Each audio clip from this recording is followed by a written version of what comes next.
Fernando Testa Soldevilla nos acompaña en estudios. Ustedes ya saben que es el presidente de la Comisión de Alto Nivel para la Reforma Política.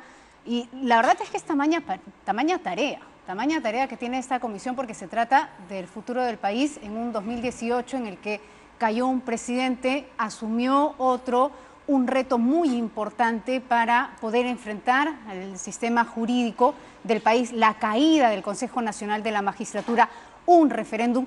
No es poca cosa, para nada. Se trata de un año histórico en el que todavía seguimos pensando en reformas, pero ojo con ello, reformas reales, no con falsas expectativas. Es parte además del texto que se publica hoy en el Diario El Comercio. Fernando, ¿cómo está? Muy buenos días. Gracias por la invitación. Y gracias por acompañarnos. Te comentaba antes de entrar a pantalla que el texto que hoy se publica en el Diario El Comercio, que se titula Los cuidados de una reforma política, es una especie de decálogo, ¿no?, acerca de lo que va a tratar esta comisión de alto nivel, de las reformas que se pueden presentar y de lo que se puede hacer. No se trata de una varita mágica que lo logrará todo en el país. Así es.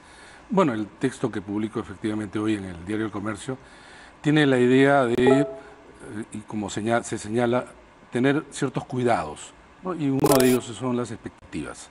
Efectivamente, un país en donde una década lo hemos vivido casi un año, ¿no? Así es. Un comprimido de tantas situaciones extremadamente difíciles y riesgosas. Claro, la idea de la reforma aparece pues como que esto puede cambiar rápido y de manera total. Y eso no es así. Y porque sigue decir, siendo claro, el Perú, ciertamente. Por ¿no? un lado, pero en general, mira, yo he visto reformas y he acompañado reformas en varios países de América Latina, y esto es un proceso complejo. Para empezar, porque las miradas y las formas como se aborda el tema son diversos, porque las circunstancias también son distintas, pero aquí lo que tenemos que tener en claro es lo siguiente. En primer lugar, y lo dije en una entrevista también, la mejor reforma es aquella que se puede hacer. Así es. Porque uno puede presentar un informe con algo extremadamente interesante, etcétera, pero inaplicable. No solamente por las circunstancias, sino por el tiempo. Nosotros tenemos 2 meses para elaborar el informe, pero el tiempo que tiene el Congreso, porque finalmente es el Congreso, ni siquiera el Ejecutivo, es el Congreso, quien tiene que debatir y aprobar las reformas, tiene más o menos un plazo como de 1 año o poco menos. Por lo siguiente, el año 2016 se modificó la norma para establecer que 1 año antes de la elección no se pueden modificar las reglas de juego, es decir, las leyes. Esto quiere decir, entonces, abril del 2020, 1 año antes. Pero se tiene que, además, tener en cuenta cuánto tiempo hay entre que tú presentas un proyecto de ley y se aprueba, incluido el tiempo que puede establecerse si es que el presidente observa la ley. Y considerando el tiempo del debate. Claro, todo eso. Es muy importante. Entonces, tú más o menos tomas en cuenta eso, dices promedio, y estoy siendo muy optimista, 5 meses. Estás hablando entonces noviembre del 2019. Si esto se presenta a inicio de marzo, tienes entre marzo y noviembre, no es mucho también. Entonces, teniendo en consideración esto, tenemos que presentar modificaciones de las normas que puedan ser debatidas y aprobadas en ese tiempo. Vamos a poner un poco de claridad con respecto a la conformación de esta comisión. Lo primero es que es ad honorem. Así es. Y lo segundo es que es autónoma. Así es. Has adelantado además que si bien no tienen una agenda del presidente Martín Vizcarra, imaginamos si existe una hoja de ruta, ¿verdad?, sobre la que se va a trabajar. Mira, eso lo vamos a establecer nosotros en la comisión que se instala los primeros días de enero.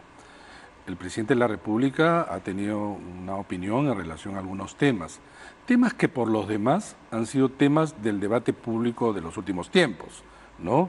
Personalmente incluso he escrito sobre aquellos temas, también mis colegas de la comisión. Entonces, vamos a establecer este listado de temas que formarían parte de núcleos de reforma a partir de un diagnóstico, pero eso no lo hacemos solos. ¿En qué sentido? Vamos a recoger todos aquellos proyectos y propuestas de reformas que han sido importantes en el país. Nosotros no vamos a inventar la pólvora. Nosotros vamos a recoger, dentro de lo que sea aplicable, aquello que han sido avances. Pero además vamos a reunirnos con instituciones y personas que formarían parte, digamos, importante del desarrollo de la reforma. Para empezar, el Congreso de la República. Tenemos que visitar al presidente del Congreso, a la presidenta de la Comisión de Constitución.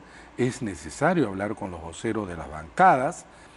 Lo que ellos nos digan también forman parte de lo que la reforma política debe incluir. Lo hemos dicho en otras oportunidades, esta no es una reforma contra el Congreso, contra los partidos, ni de espaldas a ellos. No puede haber reforma en ninguna parte del mundo de esa naturaleza. Pero en ese punto, si me permites, no es una intromisión a los partidos, eso está claro, no va a reemplazar al Congreso, no obstante parte de la reforma política tendrá que pasar por una observación de los partidos políticos. Sin duda. Porque sin duda. Es ahí donde se viene gestando los grandes problemas que finalmente se revelan en el Congreso. Lo que estoy diciendo es que los partidos tendrán algunas propuestas, ideas que nosotros debemos de analizar y recoger, si es el caso. El financiamiento de los mismos, este proyecto tan polémico que ha merecido más el pronunciamiento, el mismo presidente Martín Vizcarra ya ha dicho no se va a permitir el lavado de activos, no se va a permitir el blindaje ni la protección a ningún tipo de representante de los partidos políticos. ¿Va a ser materia de la Comisión de Reforma? El tema del financiamiento en general sí, el proyecto, perdón, la ley que se aprobó inicialmente, no específicamente, sino nosotros vamos a ingresar al tema del financiamiento de una visión mucho más integral. Es cierto que el referéndum ha ratificado, ¿no?, la modificación de la Constitución que tiene que ver con el tema, sobre todo, de la figura penal que se debe sancionar en aquello que tiene que ver con financiamiento ilícito, ilegal. Y la figura de organización criminal. Y en segundo lugar, el tema del financiamiento público indirecto, del que se tienen que los partidos políticos dotar, pero al margen de ello no se puede comprar espacios en radio y en televisión. Pero esto tiene que ser como parte de una visión mucho más integral sobre el financiamiento. Pero, por ejemplo, entonces, el tema del financiamiento se va a tocar sí o sí. Esto es agenda pública, necesidad para la mejora de la política y de esta relación tan tensa y problemática, sobre todo en los últimos tiempos, del dinero con la política. No se va a tomar tal cual la ley que ya ha sido aprobada en el Congreso de la República, pero sí se van a proponer mejoras para la misma. Nosotros vamos a proponer proyectos de ley, de modificatoria de ley, y si es el caso de la Constitución, y vamos a recoger todo aquello que hasta este momento ha sido propuesto. Obviamente se va a considerar, pero como repito, esto va a tener un alcance mayor. El tema del financiamiento no se agota en esa ley, y nuestro propósito, y como justamente comisión, debemos de proponer medidas de mayor alcance e impacto, ¿no? En este sentido, regresando a tu pregunta anterior, en relación a que hay que tocar cosas que tienen que ver con el Congreso, por cierto, pero también los proyectos del propio Congreso tienen que ver sobre estos temas. La cosa es entregar una propuesta nuestra, que es una propuesta, y en esto queremos aclarar. Nosotros entregamos un informe con recomendaciones y proyecto de ley al presidente de la República, que en nombre del Ejecutivo lo revisarán, harán suyas, algunas o todas, y con acuerdo del Consejo de Ministros lo remitirán al Congreso de la República. Este informe en ese momento ya deja de ser nuestro, formará parte del debate en donde el Congreso, con sus atribuciones que le compete, seguramente a través de la Comisión de Constitución, iniciarán el debate, y si así lo consideran conveniente, lo aprobarán todos en conjunto o no. Esto tienen todo el derecho además de hacerlo. Como la Comisión Wagner. Exactamente. Digamos, es el mismo proceso de trabajo. Exactamente. Es decir, para bien o para mal, estas son mis palabras, quedará a merced del Congreso de la República. Bueno, pero no podemos reemplazar, no es nuestro propósito, al Congreso. Finalmente el Congreso... Es parte del proceso democrático. Así es, el Congreso ha sido elegido por votación de todos los peruanos, nos guste o no nos guste.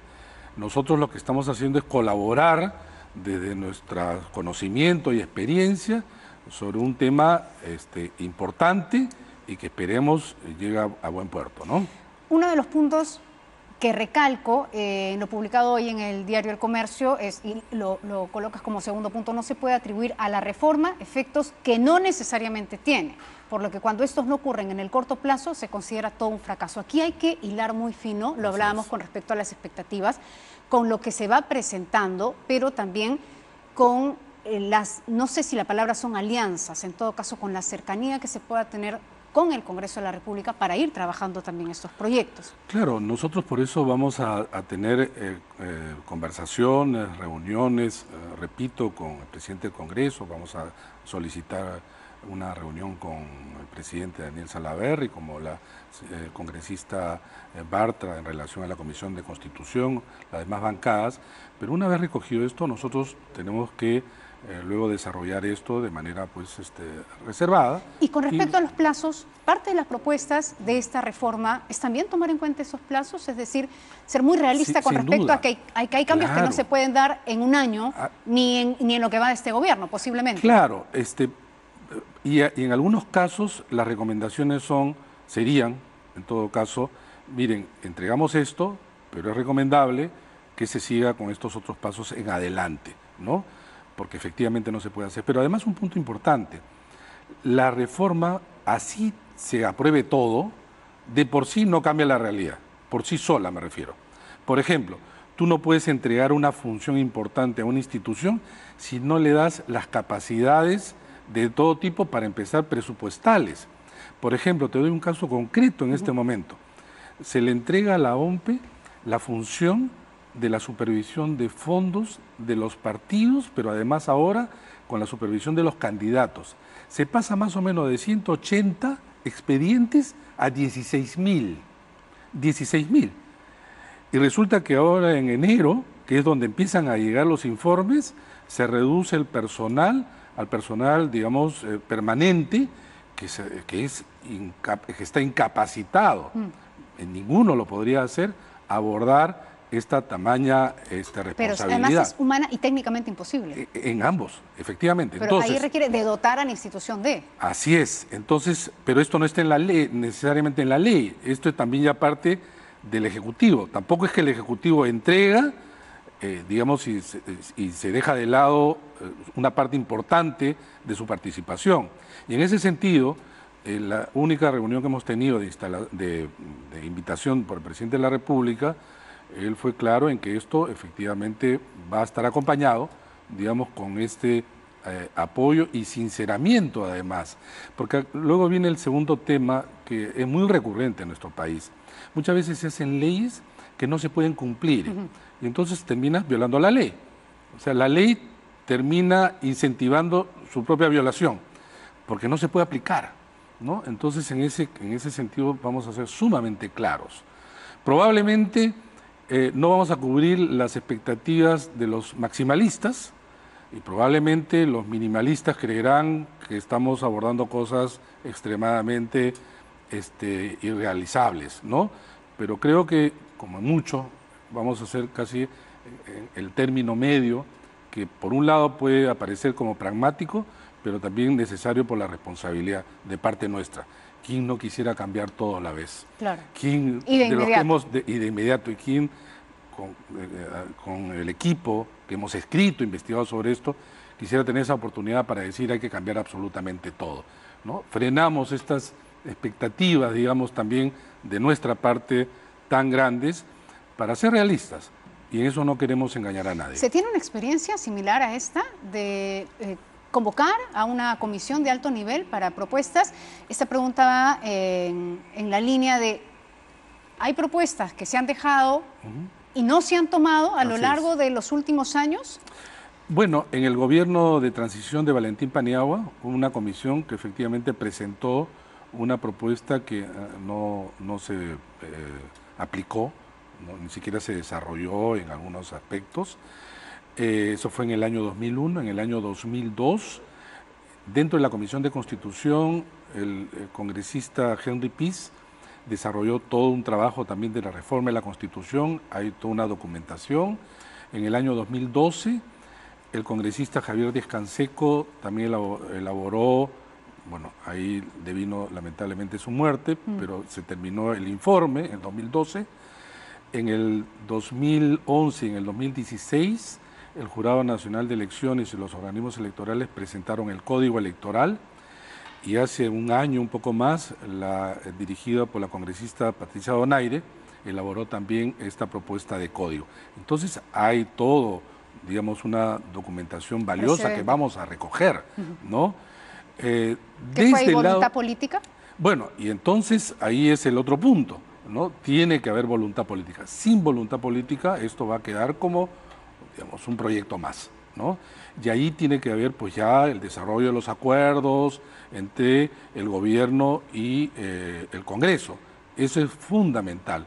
Creo que en ninguno de los dos puede eximirse de responsabilidad y son ellos quienes tienen que llevar adelante la reforma. Bueno, hay que comenzar a entender que en el país el Congreso, aún con mayoría, digamos, opositora, y el Ejecutivo son un equipo. O los dos avanzan o los dos pierden, ¿no? Bueno, hay perderemos todos nosotros. Y perdemos todos, a eso me refiero, ¿no? No es que gana por fuerza el Ejecutivo y gana presencia y Martín Vizcarra es presidenciable. Así es. O avanzamos todos o nos quedamos donde estamos quejándonos por siempre los hermanitos, del lavado de activos, del narcotráfico y de la cantidad de droga que pasa por el puerto del Callao. Sin duda, y esto es clave, no podemos desperdiciar esta oportunidad, ¿no? Esta es una oportunidad.